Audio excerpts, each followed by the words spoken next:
Welcome, ladies and gentlemen, to another edition of Mr. Knight Live. This is an AP European art review this time, the continuation of the first episode, which I did a few days ago. And so today we're just going to be continuing with the major art styles that I left off with last time.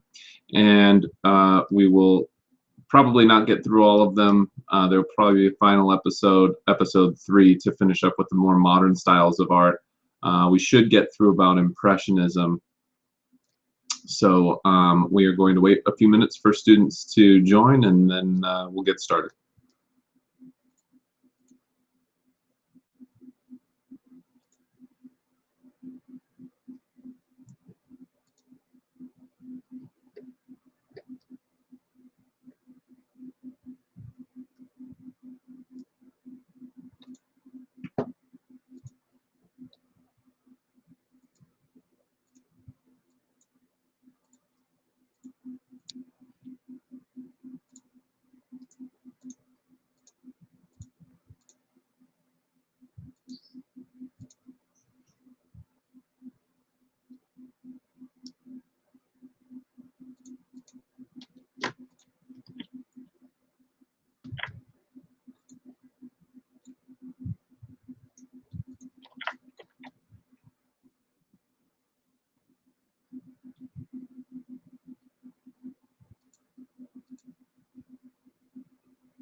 I'm just waiting to get started. We're going to get started when a few more people join up. We've got about 5 people in here right now.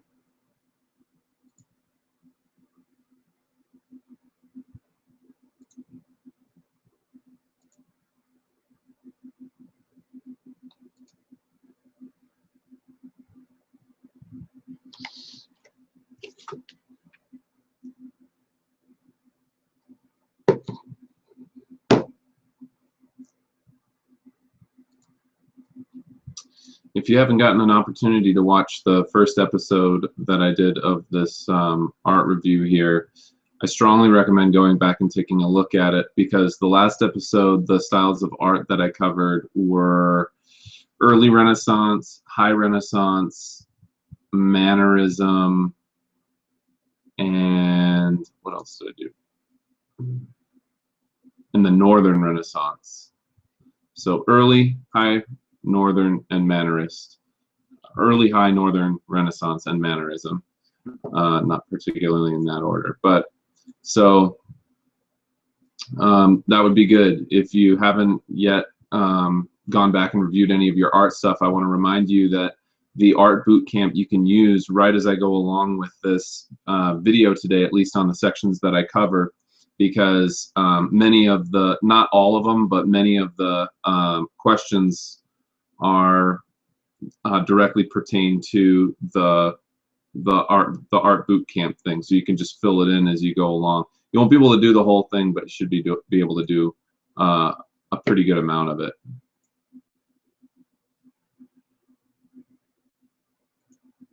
We've got 7 people in here.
Give it about 2 more minutes and then we'll get started. Just waiting for as many people to join as possible.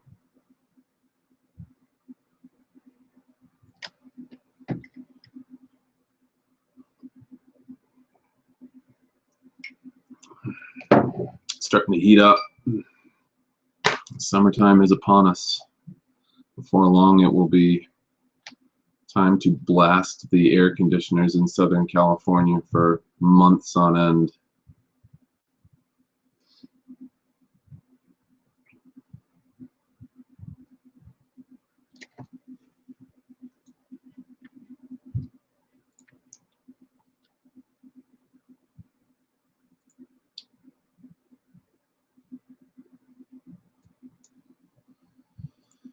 So the styles of art that we're going to be going over today, just as a little bit of a introduction to what we're doing. The styles of art that we're going to be going over today are, we're going to start with Baroque art and architecture, and then we're going to move on to the what's pretty much just known as Dutch art, or Dutch of the art of the Dutch Golden Age. And then we'll move on and we will talk about Rococo. We will also talk about Neoclassicism.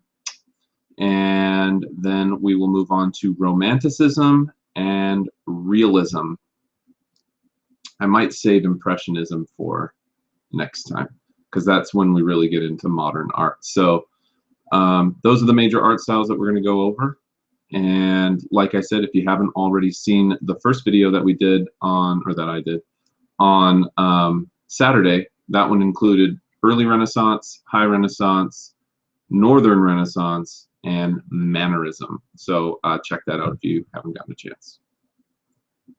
And we will just go ahead and get started here. It looks like we have about 10 people in here. So I guess if people want to see it, they will watch it back later. So here we go. Go on to screen share mode. Remember, you are able at any time to ask questions in the Q&A section, or if you post a comment, you can do so on the other section and I'll see it there too. So here we go.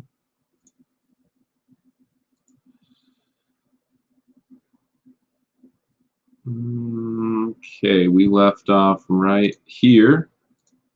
Just making sure I'm broadcasting my screen. Okay, so to begin with, we're going to look at Baroque style art, and as I always say, if it's not Baroque, don't fix it. Okay, well, let's go ahead and get started here. The Baroque period roughly happens during the age of absolutism. So from about 1600 to 1700. And what you're going to find about a lot of these styles of art as we go forward is that each new style of art is a reaction against the already current accepted style of art. So in other words, Baroque, for example, when it came around, was a reaction against the stylization of mannerism. And just to remind you, mannerism, the reason that it reacted against it is because mannerism had a tendency to be this kind of exaggerated form of art that was almost a little bit, you know, too emotional, too dramatic, too artificial for real life. It certainly was not a reflection of reality. It was meant to depict, you know, a lot of, I don't know how to describe, just a lot of dramatic, almost to the point of like almost cartoony styled art. Just to remind you, it looked kind of like, well, this is the Northern Renaissance, but let's go back to Mannerist style art. As you can see here, Mannerist style, it's almost like it's very exaggerated. Give you another better example here. That's the Mannerism. El Greco is really known for his Mannerist style. You can see here, as I talked about last time, kind of the elongated features of it, and the dramatic use of chiaroscuro and tenebrism and things of that nature. It's kind of dramatic. It's a little bit almost like down here, especially cartoony looking almost. It's not. It's got kind of this artificial quality to it. But Baroque style doesn't completely depart away from Mannerist in the sense that we still see a lot of dramatic use of lighting in Baroque art. And like, though I refer back to chiaroscuro and tenebrism as the techniques that were used during this. But one of the things that sets Baroque style apart from Mannerist is how intricate and ornate and decorated it is. So if you see those words ornate and decorated down here, and then you look at the background here, I mean, this is absolutism at its finest. This is the Hall of Mirrors in the Palace of Versailles. And if you take a look here, I mean, this almost looks like it's too good to be true, but this is, believe it or not, an actual photograph of what it looks like in this place. It is unbelievably opulent, and it was meant to be, because Baroque style architecture was art kind of by the rich for the rich in some ways. The paintings of Baroque style art are meant to inspire movement, and you're going to see that in the images.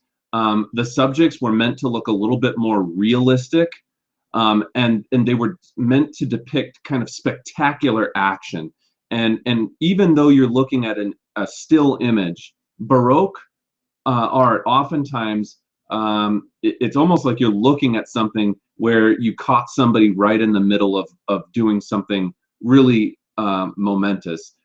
Somehow involving movement typically, and you'll see that as we go into it. So let's take a look here at some of the major artists of the Baroque period. This is once again actually a photograph, so obviously this isn't a piece of art. This is a photograph of Peterhof, which is the palace in St. Petersburg that was, you know, basically made by well, he didn't make it himself, but the palace is made in the name of Peter the Great, and it was built in the style of the palace at Versailles, because that really was the inspiration for Peterhof Palace. But anyway, what are some major figures of the Baroque period? Peter Paul Rubens, he was a Flemish painter. Diego Velázquez, he was a Spanish painter. Caravaggio was one of the best known Baroque style artists, and he was an Italian painter. Rembrandt van Rijn, you could consider a Baroque painter because he painted during that time, but a lot of people put him under the Dutch style of art. So we're going to talk about him under Baroque, but he would fit just as well under the Dutch style of art as well, from the Dutch Golden Age, and you'll see why in just a second. George Frederick Handel and Johann Sebastian Bach, they're not artists. Well, they're artists, but they're not painting artists. They're composers. So if you ever get asked, I doubt that you would, but if you ever got asked a question about Baroque style music, Handel and Bach are the two best known Baroque composers. So let's take a look at the art of Peter Paul Rubens, Velázquez, Caravaggio, and Rembrandt. The first one here is Peter Paul Rubens, and the first thing that you should notice about this style of art is that, first of all, the people are depicted less caricature-like than the Mannerist style. So, you know, you take a look at this guy here, and he looks much more representative of an actual man with a beard than the image that I showed you just a few moments ago of the other guy with a beard, who looks almost kind of like a comic book character in some ways. So what are some of these images? This is called the Fall of Phaeton up here. And I want to remind you about one of the features of Baroque architecture as inspiring movement. This image here looks like these horses and chariots are literally falling straight out of the sky, and somebody kind of like managed to capture it in painting form. It's truly unbelievable, and it's meant to evoke that emotion, the Fall of Phaeton. You know, this looks like almost a very emotionally kind of sad, draining, scary event. And you know, I don't know the story behind the piece, but I do know that it's highly representative of Baroquean art. Descent from the cross, obviously the person who's descending from the cross would be Jesus here. You can see, again, it looks like they're in the process of moving him down. This is meant to depict movement in a time when, of course, things like movies and so on didn't exist. This one's called Tiger Hunt. And I love this image. This is one of my favorite pieces from the Baroque movement. And the reason is because I like how it's called Tiger Hunt, and yet this guy is being ripped off his horse and being mauled simultaneously by a tiger. I don't know if they're hunting the tigers or the tigers are hunting them. But boy, I'll tell you what, first of all, I would never go and hunt tigers, because I think they're the most beautiful creatures on the planet. But let me just say that if I did, I really hope it wouldn't end up like this, because this is a tiger hunt gone wrong. But once again, it evokes movement and emotion, mostly terror, because being torn off your horse by a full-grown tiger would definitely instill fear, I think, in even the most stonewall of characters. But you can see the movement again. Okay, it depicts movement. This guy's about to take a swing. The tiger here, I think it's just such an interesting image. This guy's holding the tiger's mouth open or closed. The horse is kind of kicking up. The dramatic movement and emotion that's depicted in Baroque is pretty much unmistakable. Now, in these images, you're not going to see as much motion because these are portraits, because Velázquez was known for his portraiture. He did a lot of portraits. This is a portrait of Innocent X. That's obviously the Pope of the time, right around 1650. This was a portrait of Juan de Pareja of about 1650. And then down here, this is called Old Woman Frying Eggs. But what I would like to remind you of is, although that these don't depict motion per se, this one down here especially does depict some degree of emotion, and also the characters in the image, the subjects in the images that I've shown you here, look much, much more realistic than they do artificial. I mean, this image here is, I bet, very, very close to what the Pope actually looked like in real life, as with these folks down here. Also, characteristic of this is the use of chiaroscuro and tenebrism. Once again here, look at this, it's almost like I'm not sure if that's a satin type material or what that's made out of, but it's got that sheen quality to it. And guys, this is just oil paints. Okay, it's the same stuff that all of the painters up to this point have been able to use, but they're using it in a different manner to give that real fine texture, sheen, sheer quality to it. And then, of course, back here you've got some use of shading, the shading underneath the arm of the chair here. That would be use of dramatic chiaroscuro, once again, to convey depth. This looks like a three-dimensional image, even though it's obviously a two-dimensional surface that it's painted on. Down here, the use of tenebrism, where you have entire sections. This is actually a much larger image. It's being overlapped, and if you want to see the whole thing, you can go and look it up. It's called Old Woman Frying Eggs. Entire areas of the painting are completely shrouded in darkness, and that's very much a tenebrist style. Once again, not to confuse you, chiaroscuro, usually a little bit more subtle. It's the use of shading here to depict depth. You can tell that this side of the chair is further away because it's shaded here and it's lighter over here.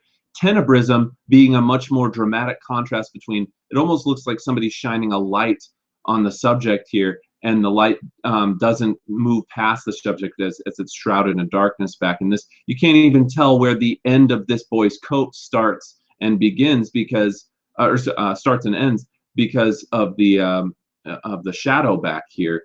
So that would be more tenebrist style right there. And yes, people have been frying eggs going all the way back to the 1600s. So when you eat your eggs on a Sunday morning, you can think to yourself, wow, I wonder how long people have been eating eggs, and the answer is basically for all of human history.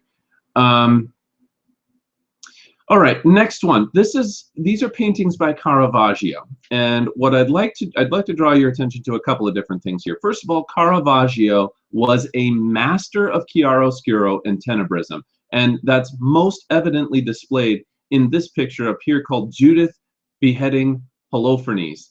And just take a look here at how much of the background is in darkness, the light here. You guys take for granted our ability to walk into a room and turn on the lights. One of the things that's kind of great about this art is it gives you, a lot of people call Baroque and Mannerist too style art, they say that it has this very dark quality to it. That's in part because for two reasons. First of all, the artist intended to, because of the use of lighting portraying emotion. Look at the emotion that's depicted in this image here. It's very dramatic. But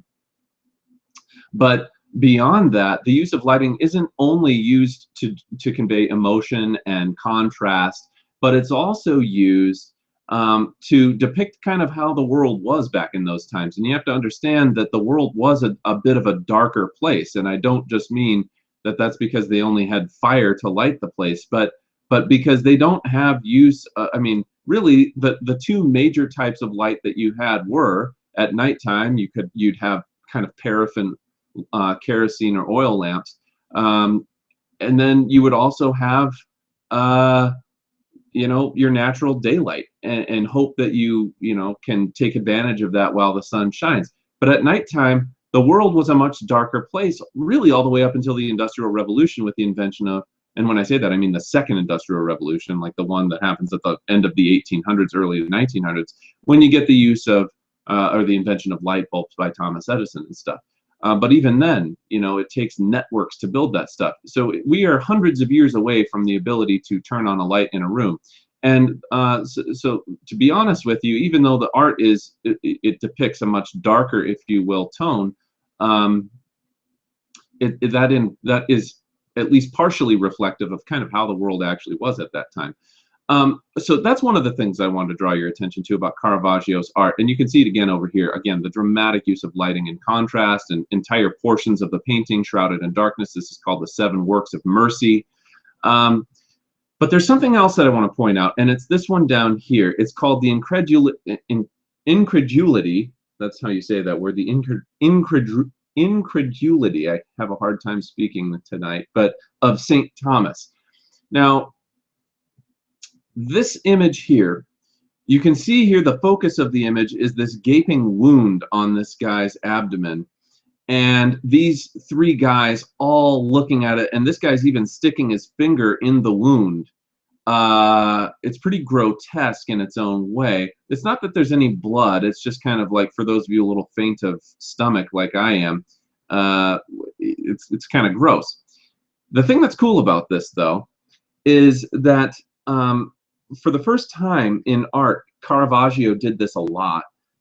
He was depicting the curiosity of science and the scientific revolution, which really was very much underway by the time that Caravaggio began doing his paintings.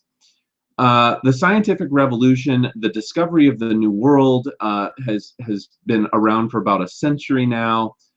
More and more and more technologies are coming out of this time, better understanding about medicines, although I don't want to mislead you because medicine is still very, very rudimentary all the way up until the 20th century, but definitely better understandings about the human body and the spirit. By the time that we get to Caravaggio and Baroque art, the spirit of the times has changed. So notice here, although we have St. Thomas, although we have biblical themes and things of that nature, there's a new curiosity about the science of the time.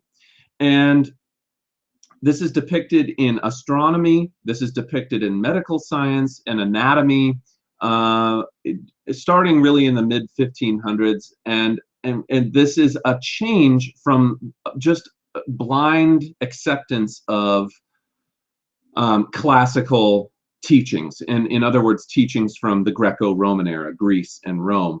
That's where we get that term Greco-Roman from. And whereas back in those times, you would take a look at art and it would be very much reflective of ancient teachings and ancient literature and ancient plays and ancient values and philosophy. Now, people's opinion isn't that everything has already been learned. People's opinion is now is the age of discovery. Now is the age of science, and there are actually new things that we can learn that we just haven't uncovered yet because we, this new technological and scientific revolution that's taking place, and that's very much seen in Caravaggio's art. So let's continue moving forward. This is Rembrandt. You might remember this image from class. This is the self-portrait with beret. It's one of the most famous Rembrandt self-portraits. It was done in about 1659. And I want to remind you that, as I mentioned before, Rembrandt's style of art could also be known as Dutch art. So, don't just think he's only a Baroque style artist. His work also is very representative of the ideals of Dutch art, which we'll talk about in just a moment here. Once again, the use of tenebrism. The only real thing that has any degree of what I would call bright colors in the entire image is his face. And that serves to draw your image to his face, but it also serves as a major emotional contrast. And look at the emotion that's depicted in the face there. You can tell, there's a lot of depth in the eyes and in the facial features. Down here, this is called the Night Watch. Again, almost take a look at the use of tenebrism here. It almost looks like somebody's taking a flashlight and shining it on these people, and then the rest of the people kind of aren't caught in the light. Once again, seen up here, this is called Storm on the Sea of Galilee, another Rembrandt classic. And the movement again is very much depicted. So you have movement down here, but even more so up here, and the emotionality of the waves smashing into the side of this boat, where you can see things are going wrong in the middle of this sea storm. It's pretty dramatic.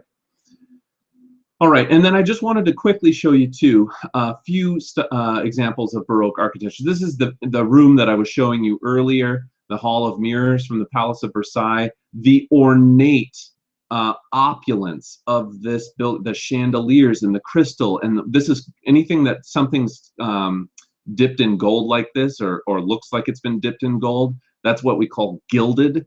And so G-I-L-D-E-D. So gilded, and again, of course, gold being representative of wealth and well, wealth. What else can I tell you? You know what gold is representative of? Money. And the imagery up here, the frescoes on the ceiling, once again demonstrating movement.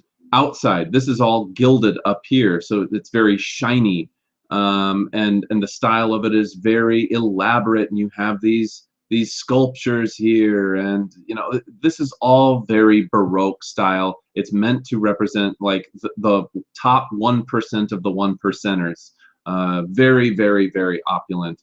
And a couple of other examples of Baroque style architecture would include Schönbrunn Palace of Vienna, the Winter Palace in St. Petersburg, Peterhof Palace, as I showed you before, and Chateau des Maisons of Paris. That's another very famous Baroque style architecture. So Baroque style art isn't just found in paintings, it's also very much found in the architecture of the time. I'm going to take a quick break, make sure we don't have any major lingering questions. Okay, so the question that I have here is, what's the main difference between late Renaissance art and Baroque art? Well, you're right to believe that they do have some similarities. I'm going to go ahead and quickly show you some late Renaissance art again and have you compare it to, or high Renaissance art, and have you compare that to Baroque style art. So if we take a look at this, okay, so this is art from the high Renaissance. It's not to say that you don't see use of light and shading. You see the beginnings of chiaroscuro here, okay, especially in the fabric. It's not that the figures don't look somewhat realistic. They do, but they also are highly representative of classical themes, whereas Baroque style art is not going to be as representative of classical themes as high Renaissance art is. Also, you're going to see fewer examples of biblical scenes, and they won't be quite as, it's hard to describe, it's like they won't be as Renaissance-y looking. These images, although you see the use of perspective here, although you see the use of shading here, and the representation of perfect proportionality that you see, and almost like an exaggeration of how these folks look down here, it just is not, it doesn't look like, if you go forward here, it does not look like the images that you see here. These are much more dramatic in terms of their use of tenebrism. You know, this, okay, take a look at these angels here, for example. Okay, here are some angels in the style of Baroque art. Okay, I wonder if we don't really have, okay, again, look over here. Look at the use of, you know, if this is a scene where people are coming down from on high, right? I mean, compare that to these images of angels way back in the high Renaissance times, right? Where you have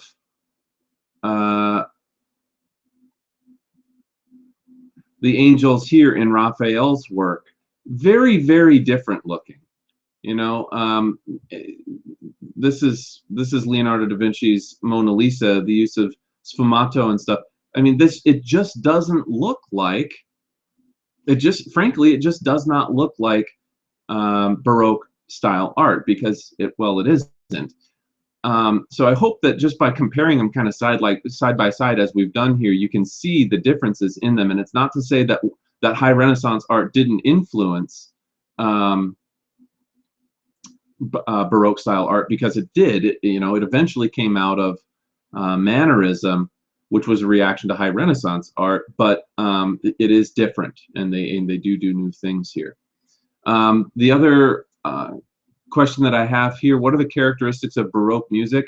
Rather than focus on that for this particular PowerPoint, on top of the fact that I wouldn't be able to just off the top of my head rattle off a number of characteristics of Baroque music, there's really no way of showing you characteristics like having you listen to it. And I would recommend that if you would like to learn more about Baroque style music, that you go on to YouTube and do a little bit of research on that. I really sincerely doubt they will ask you about it, but that being said, of course, now they will. So anyway, let's continue on with the Golden Age, the Dutch Golden Age.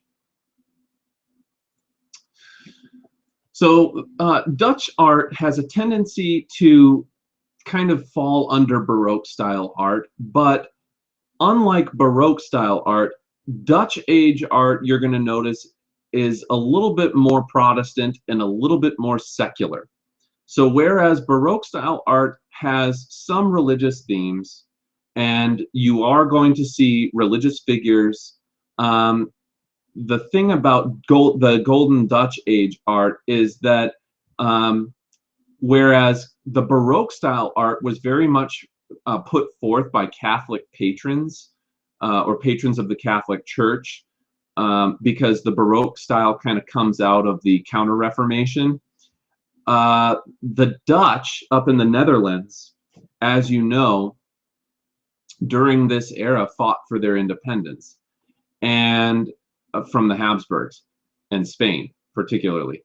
And because of that, they didn't want to, in their art, draw much attention to or as much attention to figures of Catholicism, because they are more Protestant in that region, having been influenced by the nearby northern German territories in the previous century.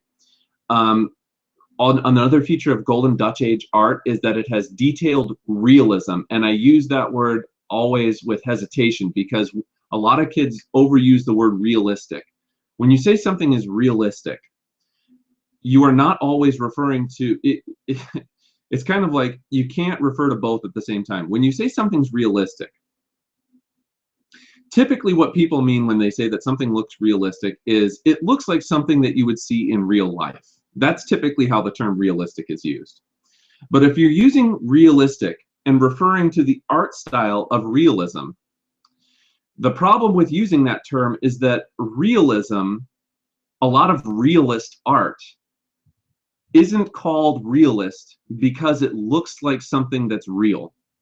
A lot of realistic art, or art from the style of realism, you would not look at it and say, wow, that painting looks so real.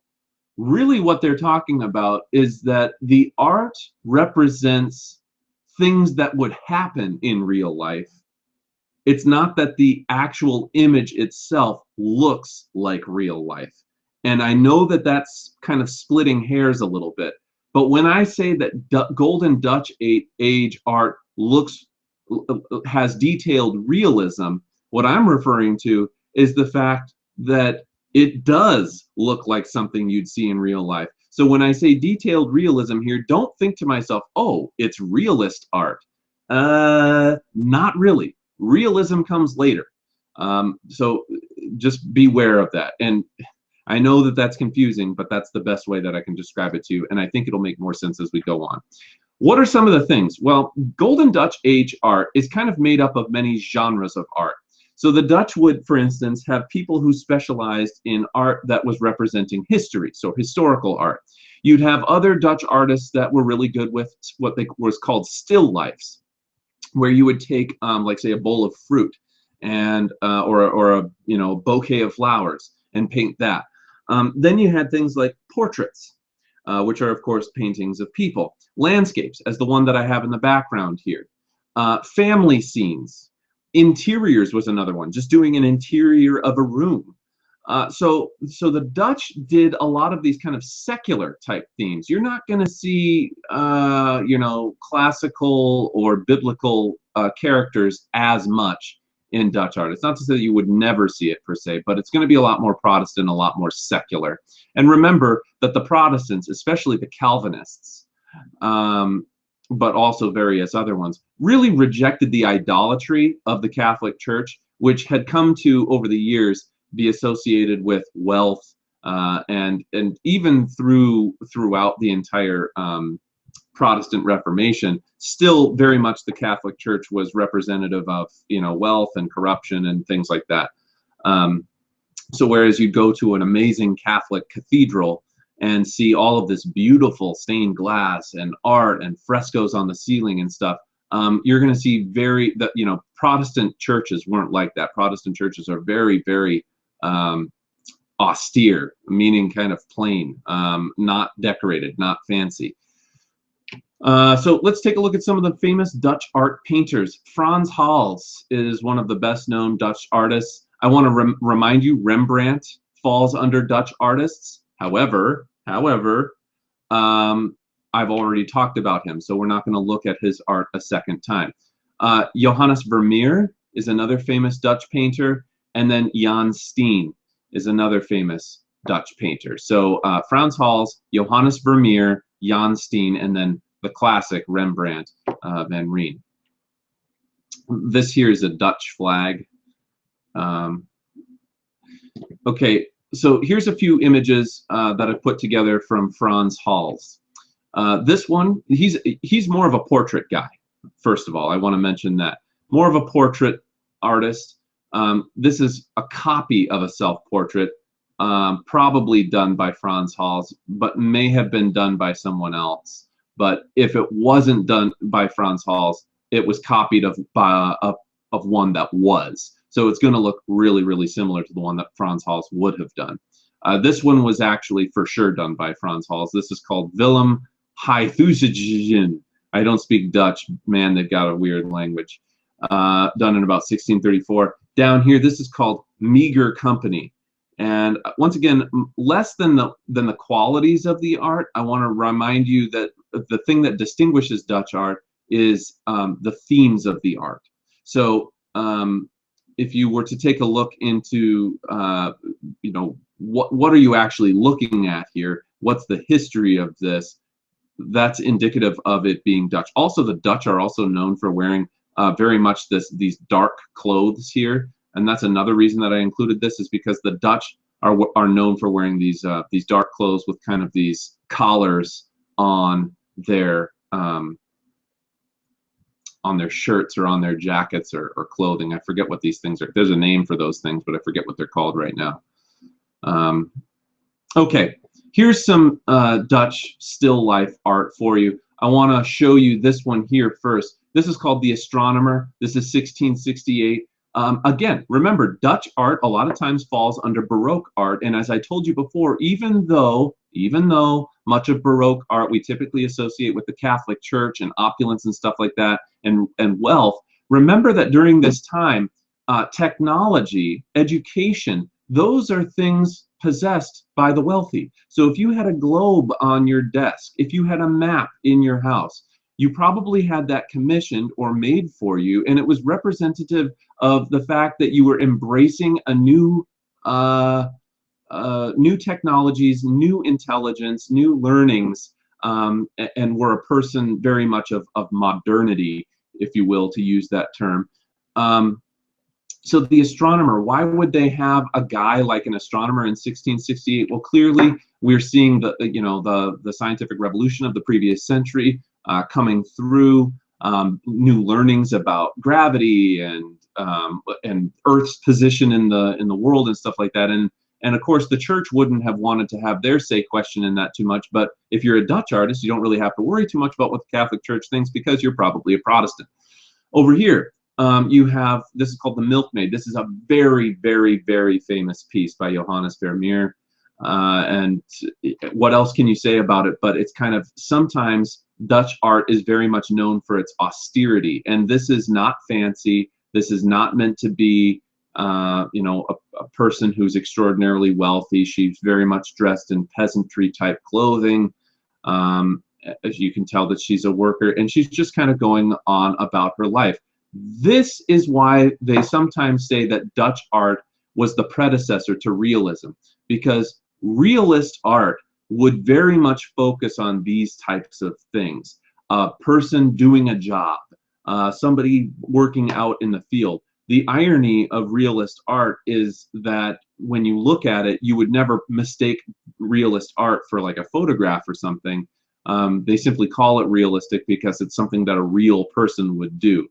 This person here is not a person who's, you know, intensely beautiful. They don't have features like the Mona Lisa, and that's very characteristic of Dutch art as well. Down here, the girl with the pearl earring, another very famous Vermeer piece. And we see kind of the origins here of, you know, what ultimately would become kind of, you know, this romantic, realistic style of art, almost impressionist in a way. where it captures the emotion of something. But this is more or less just Dutch art. And again, look at the background and how dark it is to draw contrast between the light that's on her face and the shrouded darkness and shadows in the background. Very characteristic of Dutch art. These would be known as interiors here. So if we're talking about interior scenes, the Dutch were the first to kind of really portray peasant, well, not the first, but one of the first major movements to portray peasant life. That's not to say that they wouldn't portray higher social classes either, because of course the people who typically pay for art to have, to be done are people who have money to spend on it. But some Dutch artists were content with going and looking at a scene where peasants were dancing in front of an inn here. And you can see here, anytime you see people wearing dark clothing with those white collars, I'm telling you, that's probably going to be Dutch art. You can see here, dark coat, white collar, dark coat, white collar, dark coat, white collar. They also are known for wearing hats, especially the men with these kind of big Dutch art hats. Okay, so be on the lookout for that, and that's probably representative of the Dutch Golden Age. All right, once again, I'll stop here for a second, see if we have any other questions. Looks like we're good to go. Let's keep moving forward. How many people do we have? We got 12 people. That makes me sad. Wish there were more people, but oh well. I guess maybe people will watch it back later. Next style of art that we're going to cover is Rococo. Rococo art, you're going to see a lot of similarities between Rococo art and Baroque art. But believe it or not, Rococo art was a reaction against Baroque art, as so many of the art styles are a reaction of the previous style that was its predecessor. Rococo art is most often associated with 1700s France. So if Baroque art is from the 1600 to 1700, and representative of absolutism in France, Rococo art is more representative of 18th century France, and it has a tendency to be aesthetically a little bit lighter. That's not to say it's not decorated. It is extremely decorative, just like Baroque art was, but you're going to notice that it has a slightly more whimsical quality to it. It's a bit lighter. It doesn't take itself as seriously as Baroque art did. Baroque art has a tendency to be extremely emotional, extremely politically motivated, painted with a purpose. Rococo art, lighter, whimsical, highly decorative. It doesn't quite seem, it's not quite as intense. And although it is also like Baroque art, Rococo art is very much an art of kind of the ostentatious aristocratic elite. Don't get me wrong, it very much is. But it happens during a time when people begin to kind of get disgusted with that. So if you think about 1700s France, probably the most notable thing that happens during the 1700s in France happens in 1789 with the French Revolution. And the French Revolution is a reaction against the ostentatious, the pretentious, the aristocratic lifestyle that, for instance, Louis XVI and Marie Antoinette lived at the Palace of Versailles, which is, although it's Baroque, still representative of all that really highfalutin, high-class sort of stuff. So while Rococo, what I'm trying to say is, to put it in fewer words, while Rococo art is going on, Enlightenment ideals are rising up. So Rococo art happens while you have guys like Voltaire and so on who are kind of questioning the ostentatiousness and elegance, quote unquote elegance and refinement of this style of art. Excuse me, I just had to swallow a water there because I'm talking so much. So some major painters of Rococo style are Jean-Antoine Watteau, or Watteau, Francois Boucher, and Jean-Honoré Fragonard. Now, hopefully no French people are watching this, because if they did, they're going to send me hate mail and for butchering their words. But you know what? I'm American, and that's just that. I don't apologize for anything, especially not for saving the French in World War I and II. Just kidding. Okay, so here we go. Watteau, Boucher, and Fragonard, these are the best known Rococo style painters, and what I'd like you to keep an eye out for are the lighter, more whimsical qualities of Rococo art in comparison to Baroque art. So let's start with Watteau, or Watteau. I think it's Watteau, because the Germans are better known for making V sounds out of W's. So Watteau. The feast, or festival of love up here, if you're comparing this to Baroque art, okay, this is like art where it's like, this is very lighthearted. It has this lighthearted quality to it. You know, look at us, we're having a little festival of love, and look at the statue and how beautiful things are, and look at how perfect everything is. Never mind the fact that the French peasants are starving and burdened with the taxes for all of the wars that would end up happening during the 18th century. But, you know, light, whimsical qualities. Look at this. Oh my goodness, he's playing a guitar. It's not actually a guitar. This is a different stringed instrument, but it looks like a guitar. And it's light and whimsical. This is Mezzottino. Mezzottino. Watteau. Oh my goodness, look at how light and whimsical. It has this airy quality to it. Look at how beautiful, look at how wonderful it is. We're just playing out here, and look at how great the world is for people that don't have to work in the fields all day doing back-breaking labor, picking grain. You know, so pay attention to the style that you're looking at here. This looks like they're almost really cheesy in terms of how, like, oh, look at how refined we are.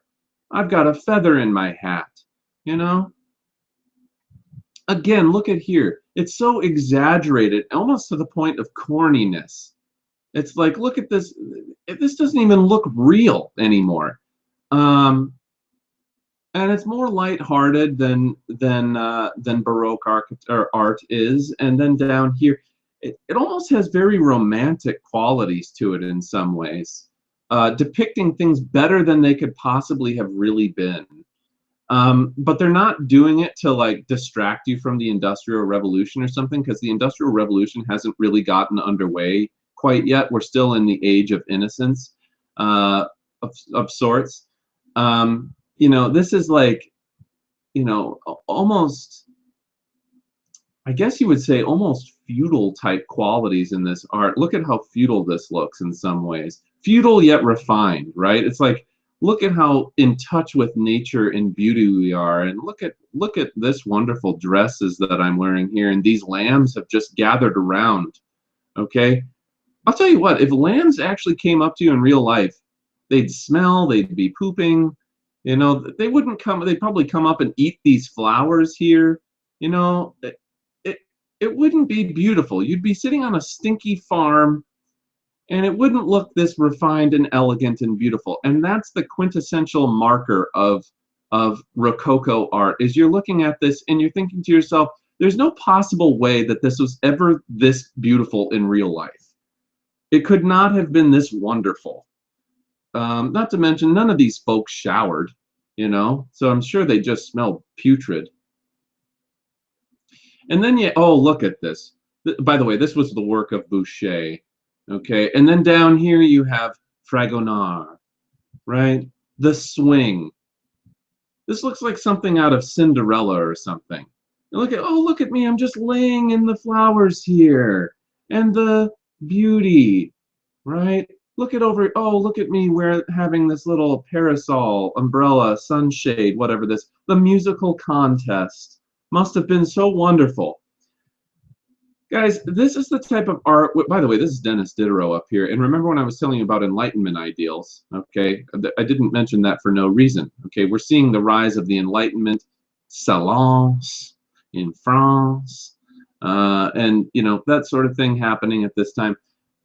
Anyway, what I was trying to say, though, is that when you look at this, this is the sort of stuff where if you were a peasant, by the time that 1789 rolled around, and somebody showed you a piece of art like this, you'd probably take your pike and shove it straight through and tear it up, okay? Puke right onto it.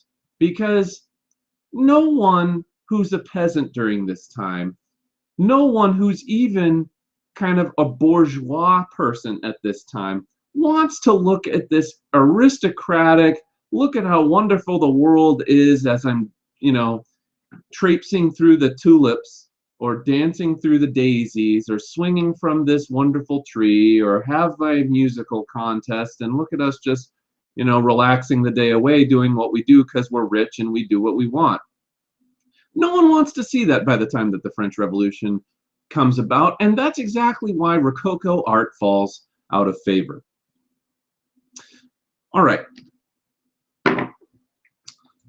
Any quick questions, comments, concerns? Looks like no. 13 viewers. That's all right. 14 viewers. We've got people coming in and out. Well, if you have a question, I am making sure to come back and check. So make sure you just go ahead and submit it on that thing.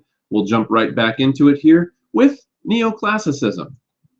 Neoclassical art. It's in some ways no surprise that neoclassical art came back with the Age of Enlightenment, okay? Because while Rococo's going on, you have guys like Voltaire, right?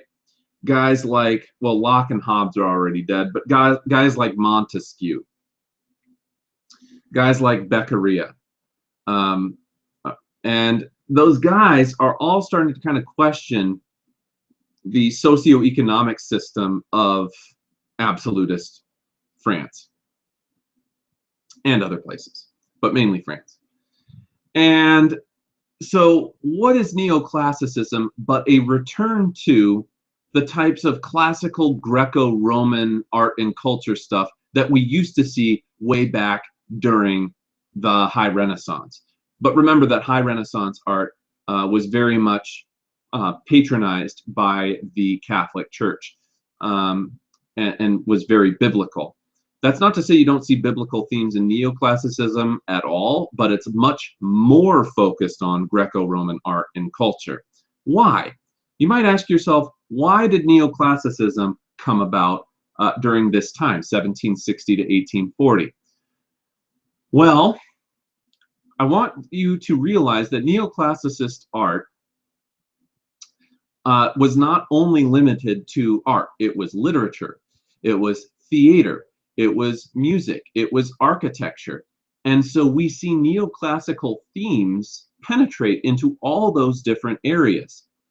And what was Rococo about? It was about elegance, it was about the aristocratic elite, it was about opulence, it was about this kind of light, whimsical, look at how wonderful the world is, things. And when you get to the 1760s, 1770s, 1780s, when the French Revolution ultimately breaks out, the revolutionary spirit is swirling around the Americas.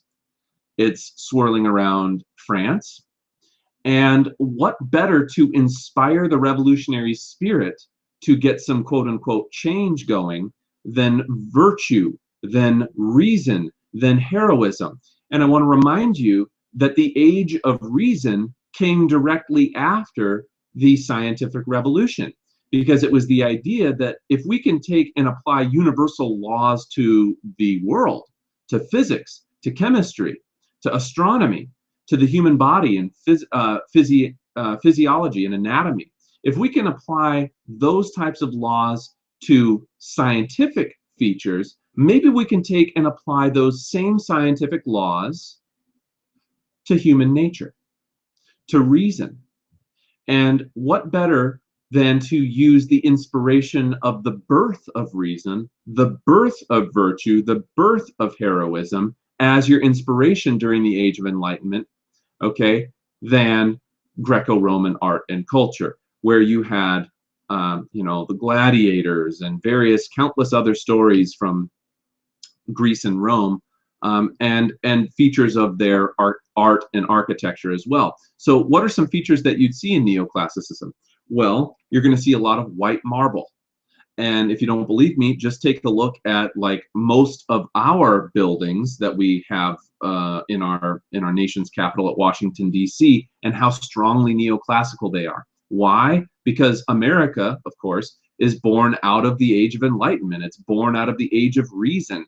We use the Enlightenment ideals as more or less reasons or excuses to rise up against England during the American Revolution. Well, France does the same thing, and you see a lot of symmetry in the art, and you see the Greco-Roman subjects like I have in the background here. This is a classical Roman style of helmet up here. Then you have, let's see here, mostly, oh, I was going to say this, but in Greco-Roman buildings, like for instance, if you look at the Parthenon at the Acropolis, it's all flat. And if you look at a lot of our buildings, they have flat roofs, like the White House has a flat roof. We do have a dome on the Capitol building, but the Supreme Court is flat, and a number of estates that were built in the neoclassical style at this time had flat roofs. There were very few there were a few domes, but most of them are going to be flat roofs. Somber colors to convey self-denial. So you're not going to see quite as much vivid colors that you would have seen in the Rococo style of art. Self-sacrifice, rationalism. The style of neoclassical art was meant to be ethically superior to the age of antiquity. To reflect the ethical superiority of the age of antiquity over the age of, Rococo and Baroque style art. So in other words, they're saying that, Rococo art is kind of not representative of the ideals of rationalism or reason or heroism or virtue or things like that, that neoclassical art was ethically superior and representative of the age of antiquity. And that word antiquity simply means Greece or Rome, ancient Greece or Rome. So the major figures, rather, of neoclassical art are Jacques-Louis David, who is a painter,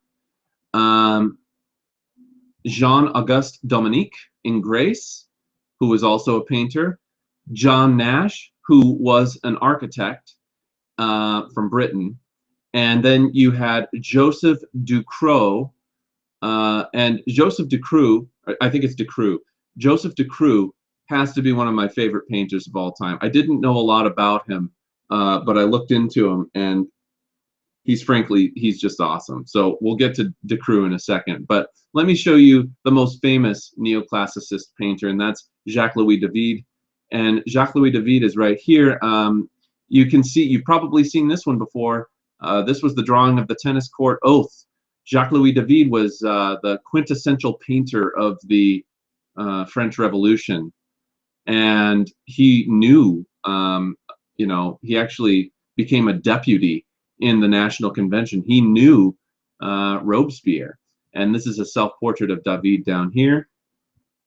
The Death of Socrates, once again depicting a classical figure in art. And the story behind Socrates, of course, is that Socrates had spoken out against the Greek gods, and what ended up happening was he was sentenced to death because you weren't allowed to speak badly of the gods or deny their existence in ancient Greece. And so he was sentenced to death, but he was a well-known guy, and the whole idea is that he had this tragic flaw of, he wanted to be right. He's a philosophical thinker, right? And he wants to be correct.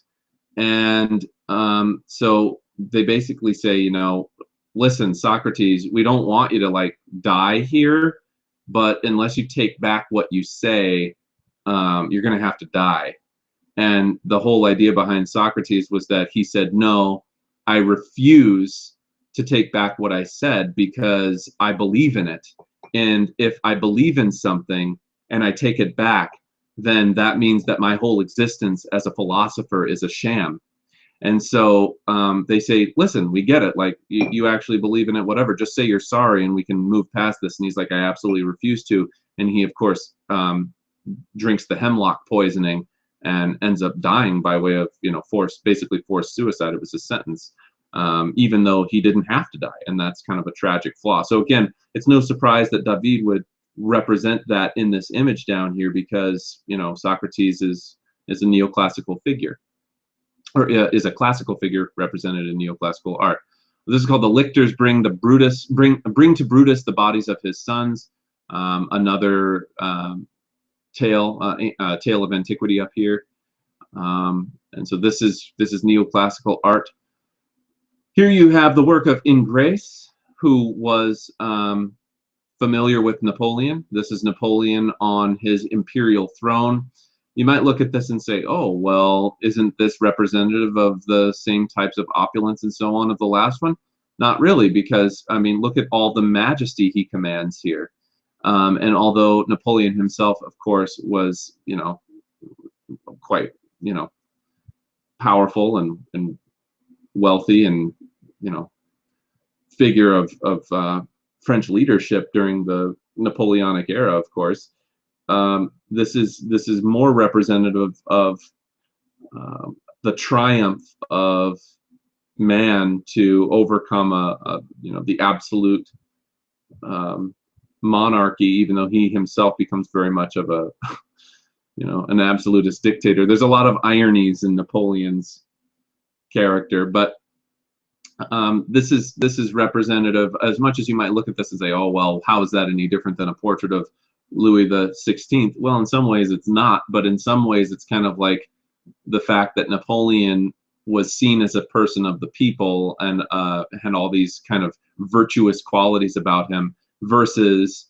Louis the 16th, who was seen as kind of a schlub and not having very many redeemable qualities. At least Napoleon, when he sits on this throne, it's backed up by the fact that, you know, he was a military genius and managed to conquer the majority of Europe for at least a short period of time. So that's kind of the difference between the two, I guess I would say. The envoys of Agamemnon, Joan of Arc at the coronation of Charles VII, the story from way back, and the heroism of Joan of Arc and stuff. Again, look at the muted qualities and the colors and stuff. You don't see quite as many bright colors used here. It's going to be much more laid back, somber in terms of its use of color. And she's wearing the armor here, and you know, this is all very neoclassical. This is architecture. Down here, this is influenced almost in part by neoclassical architecture, because you can tell with the pillars here, the use of archways. But the domes up here are influenced from Middle Eastern architecture as well. So this is kind of an amalgamation down here. This is the Royal Pavilion at Brighton. This is in England, of all places. You would look at this and think, at least I think it's in England. Now that I'm looking at it, I'm almost questioning myself. John Nash was British. I better look into that. Brighton, I believe, is a region in Britain, but now that I'm looking at these palm trees here, it's making me question, how could those possibly grow in England? I better check myself on that one. In fact, let's look into that real fast. Royal Pavilion, Brighton.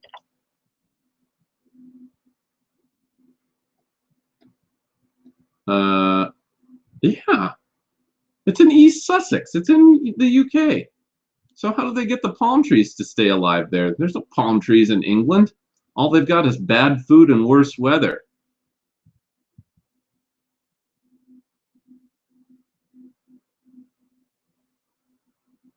Seaside pleasure for George the Fourth. Huh? How about that? Very much influenced though by the Middle Eastern Indian architecture of by that point of the Indian colonies that they had, or the Indian colony, the Raj, as I can never remember the names of those things. Triangular something. Let me look that up too.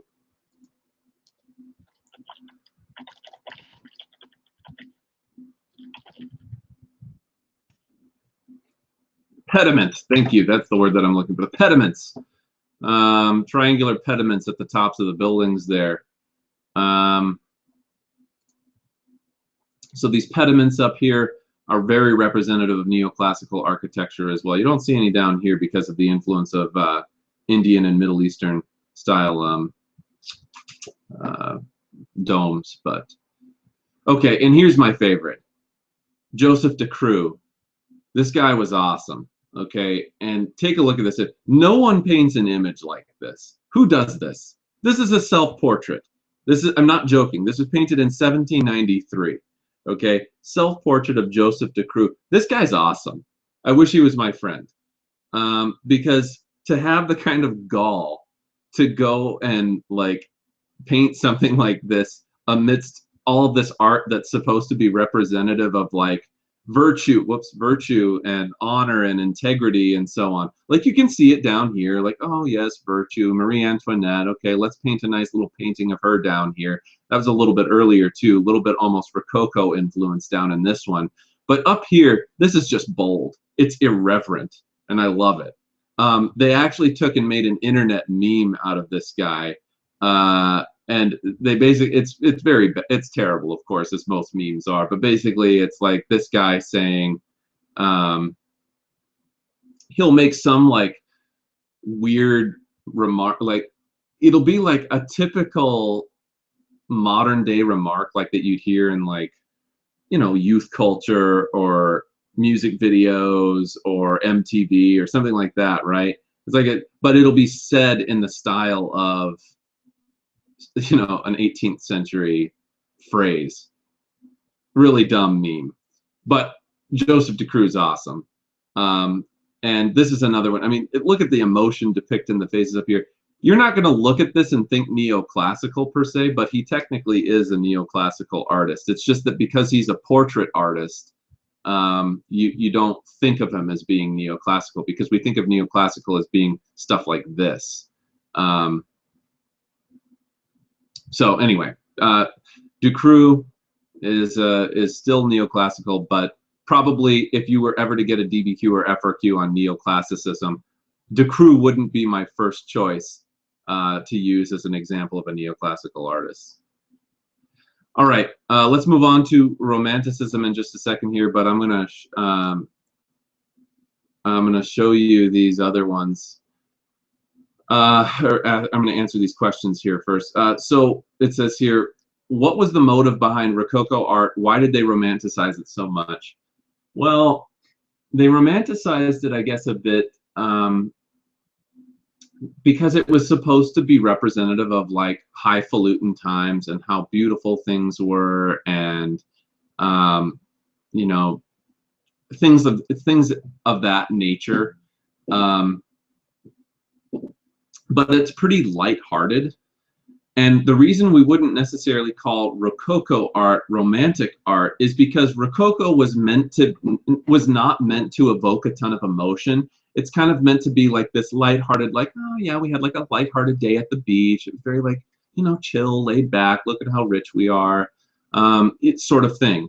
Even though it is romanticized in the sense that it's depicted more beautifully and lightheartedly than it ever could have actually been in real life. Romantic art, on the other hand, although it is also very highly, you know, romanticized in the sense that it's, you know, more beautiful than it ever could have been in real life, there's a lot of emotion in romantic art. And so, you know, Rococo, that basically more or less answers your question, I think. It says, this is a great comment. Imagine if we started making government buildings in the Baroque style. Outrage. Thanks, Obama. That's all I have to say about that. Okay. Next thing. Is there a reason why he painted his self-portrait like that? And I'm assuming you're talking about De Croo. The reason that he did it is any good artist, you'll notice, any good artist has to do something different. And for centuries, people have been looking at portraits like this. Who wants to look at a boring portrait like that? De Croo made a name for himself in the French Revolutionary times for painting people in positions expressing emotions that they otherwise normally wouldn't ever be known for expressing in a painting. Like this guy here is like, shh, be quiet, right? You don't want to wake someone up. Like they're almost like he's about to play a prank on someone or something. La discrète, right? Like be discreet. You know, this one here is just it's just a classic image though. It's so cool. So anyway, let's see here. Lauren asks, will there be any chance that an FRQ about art throughout Europe would come up? I hope so, because darn it, I've spent so much time talking to you guys about art that it makes me hope that you have learned a little something and would be able to answer to it. And I will be putting this PowerPoint for you online as well in a bit. But I want to finish it completely first. As you can see, I'm actually not even all the way done with it yet. I still have some work to do. But it'll get done. Really quickly, let's cover, I technically would like to cover 2 more styles here. So I know that this is running a little bit longer, but I'll try and wrap things up as quick as I can here. Romantic art. Romantic art reacts. It's all of these. As I've said it a million times already this lecture. All of these types of art are a reaction against the previous type of art. So what is Romanticism? Romanticism is reacting against the neoclassical art because the heroism began to combine with the revolutionary idealism of the time to try to evoke more emotion and sensuality. There's another reason, though, for romantic art that I didn't put up here, and that's the industrial side of romantic art. Starting in 1790, we see a very swift advancement of the Industrial Revolution. And this is, of course, kind of the early Industrial Revolution where we're seeing textile mills and railroads being built and things like that. And the fact of and by the way, urbanization as well. And the fact is, guys, is that when people were moving from these, you know, if you think back here, you know, if you go back to the Rococo art, right? People think that this is, oh, look at how beautiful it was. People's lives didn't look like this, folks, okay? They didn't look like Rococo art. This is romanticized, but it's also very lighthearted, okay? Romantic art helps people to get their minds off of just how god-awful their conditions become during the Industrial Revolution.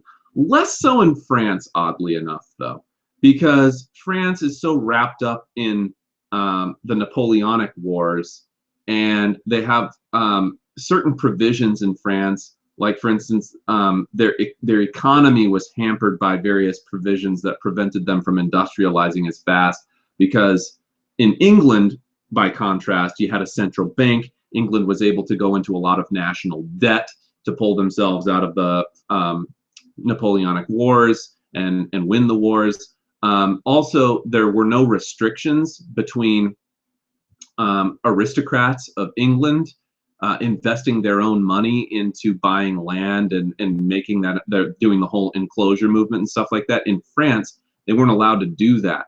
And so the reason, if you think about it, that you know, you don't see it in a French Revolution happen in England to the same extent that it happened in France in the late 1700s, is because England, for the most part, had already fought their civil war, and they had already kind of decentralized their government in a sense, because the power of the king was limited after the Glorious Revolution of 1688.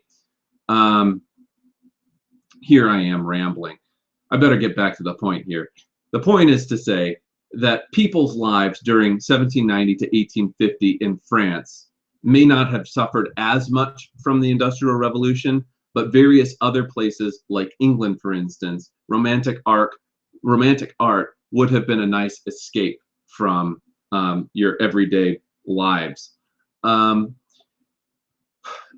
Return to nature, the use of bright colors. I mean, look at the brightness of the image back here. This is almost like the predecessor in some ways to Impressionism. Okay, this gives almost an impression, but the reason that we would call it romantic is because it evokes a lot of emotion, and it's supposed to combine with the revolutionary heroic spirit of the times.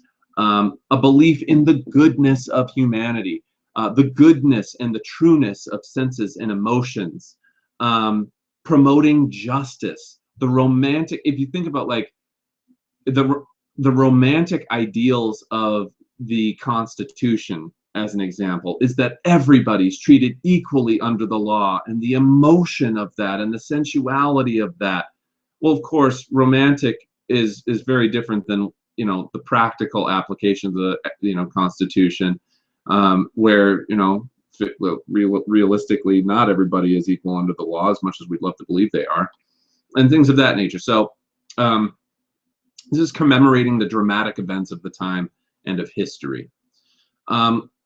If you take a look at this one, you know, this is, why is this romantic? Well, if you take a look at the image here, it's like a, you know, like a volcano erupting, and it's so, you know, the passion, right? There's a lot of passion in the art. So that's what makes it romantic.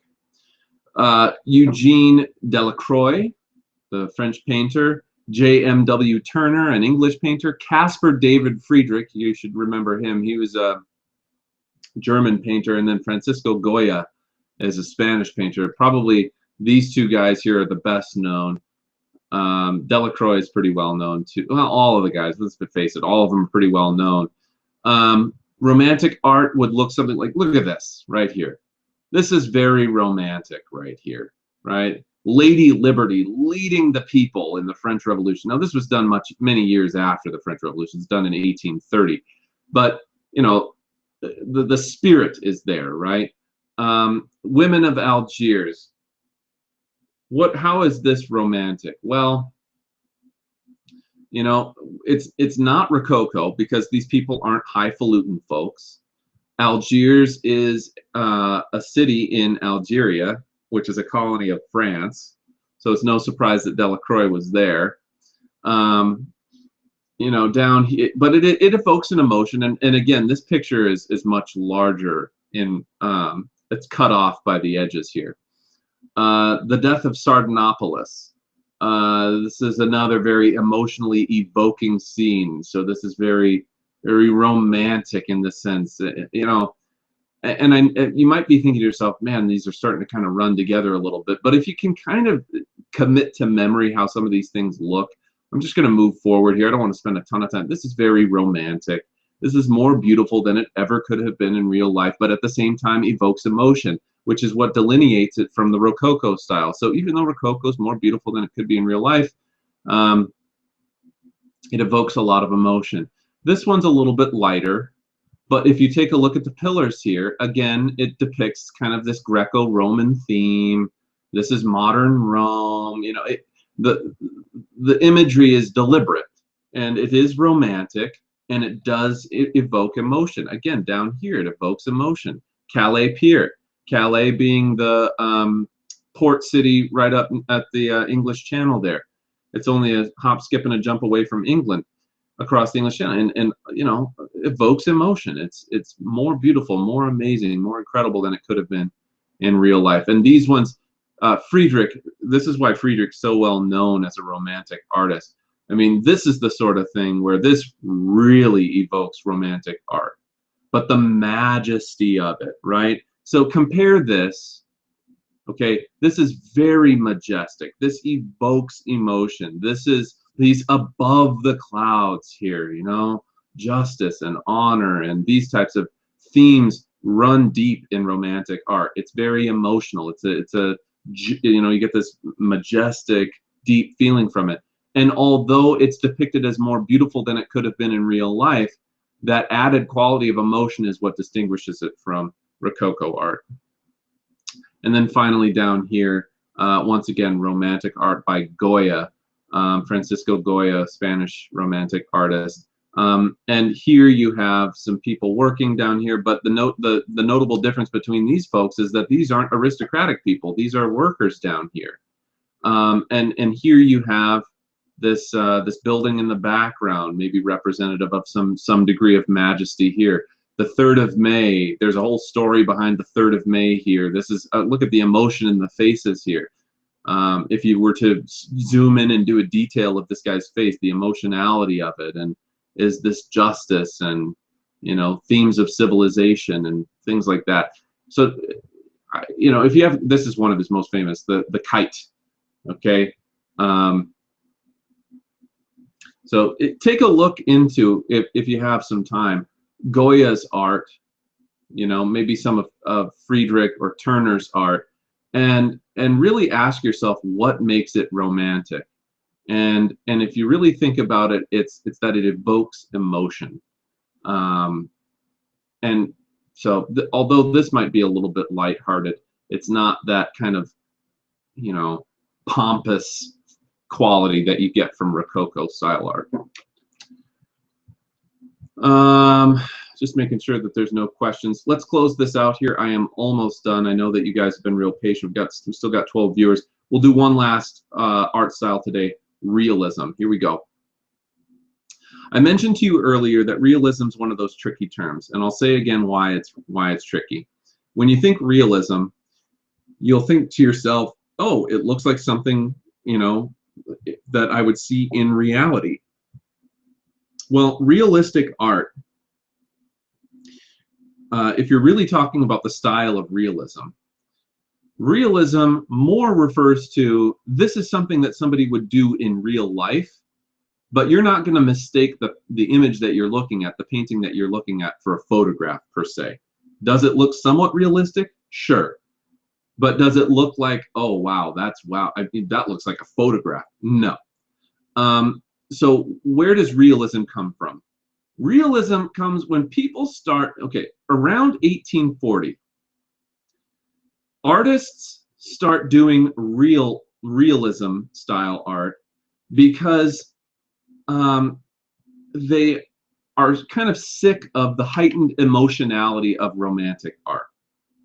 They start preferring to focus on the everyday reality of the subject matter because as nice as Enlightenment ideals are, as nice as revolution is, as wonderful as all of that stuff is, you have to think to yourself, who is that really representative of? Who appreciates justice? Who appreciates your natural rights of life, liberty, property? The answer is white, landowning, bourgeois type folks, merchant class people who are making a buck on the fact that they own giant factories or giant tracts of land where people work on them. In America, you had guys like, Thomas Jefferson, so on, who owned slaves and things like that. I mean, these are people who lived more or less good lives, but Romantic art works for them. It doesn't work for everyone else necessarily. And if you are a peasant or you're a factory worker and you are for the first time able to take a trip to an art museum because you have access to a train by the time that the 1840s, 50s, and 60s run around, and you go to an art museum and you start looking at all of this Romantic art, you're not going to connect with it. Because as nice as the Enlightenment was, and as much as I appreciate the Age of Reason, the reality is that it really benefited the upper middle class. And the upper middle class was scarcely able to convince the lower class peasants that their life was so much better now that the French Revolution was over. More or less, people's lives on the bottom 80% of society stayed pretty much the same, with the exception of maybe you moved from your farm to a factory. You still spent most of your day working. And so you had the realist style as being representative of rural and working class life, street life, cafes, nightclubs. You have more frankness in terms of the treatment of the human body and nudity. And there are a lot of nudes from all of these times. I chose not to put them in the PowerPoint for obvious reasons. Not to say that there's anything wrong with it, but being that we are living still in a very puritanical society in many respects, I decided not to push anyone's buttons. But you see a lot of frankness in the treatment of the human body, whereas in high Renaissance art, people are portrayed as, you know, objects of perfection. Realistically, people are not objects of perfection. They have wrinkles in their face. They are fat. They don't look beautiful all the time. So it's a move away from what we would call the idealism and towards realism. So some famous realist artists. If you couldn't tell what this is in the background, this is a giant dead fish with a hook in its mouth. There's not much more of a realistic type painting than this. You're not going to look at this and say, wow, gee, looks just like a fish. Well, you might say that because it does kind of look like a fish, but you're not going to look at it and say, boy, this looks like a photograph of a fish. No, more you're going to look at this and say, yeah, I might see that in real life. You know? So anyway, this is painted by Courbet, by the way. Gustave Courbet, Francois Millet. I know that looks like Millet. Okay, his name isn't Francois Millet, it's Millet. Okay, and Honore Daumier.